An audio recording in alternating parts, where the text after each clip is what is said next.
Opposition-nominated commissioners at Guyana's Elections Commission are accusing the body's chair, retired Justice Claudette Singh, of unilaterally usurping the power of the commission by advising President Afon Ali on an election date without full consultation with the commission.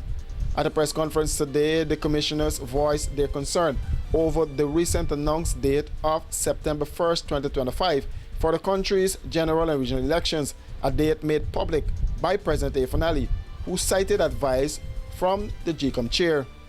Commissioner Vincent Alexander stated that according to the revised work plan submitted by the Chief Elections Officer Vishnu Prasad on May 20th, the earliest possible date for the elections was September 22nd, 2025. The CEO brought to GECOM a draft plan for elections on September 22nd. That was the earliest possible date. He contended was the earliest possible date. In that plan, to a large extent, he was observing the normal practices and statutory deadlines. There was some The plan that is now in circulation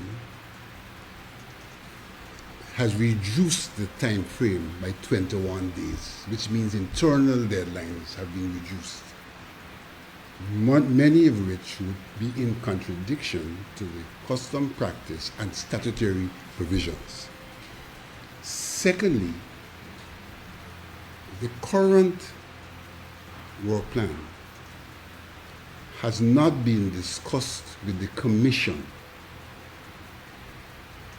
and the chairman is reported to have told the President that we can't deliver on September 1 in the circumstance where there was no discussion about delivering on September 1, whilst we were having ongoing discussions about delivering on September the 22nd. So she has unilaterally usurped the authority of the Commission, and the public discourse seems to suggest that in fact she was speaking on behalf of the Commission, which was not the case, because our last meeting we were still discussing a plan that proposed the 22nd, and the CEO was to come back to refine that plan based on issues that were outstanding. According to Commissioner Alexander, GECOM seems hell-bent on retaining its broken system. All of the aforementioned add up to a GECOM which is not responsive to its constitutional mandate to conduct free and fair elections. GECOM's conduct has either turned a blind eye on glaring flaws or embraced practices, all of which are inimical to voters' enfranchisement.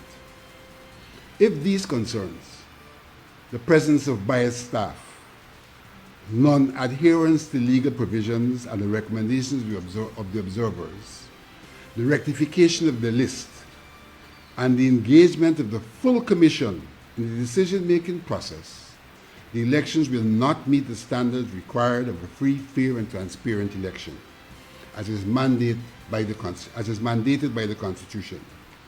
The election will simply be unacceptable, illegitimate, and an undemocratic process. The commissioners noted that the new version of the work plan was circulated late Monday, just ahead of Tuesday's press conference, and has not yet been fully reviewed.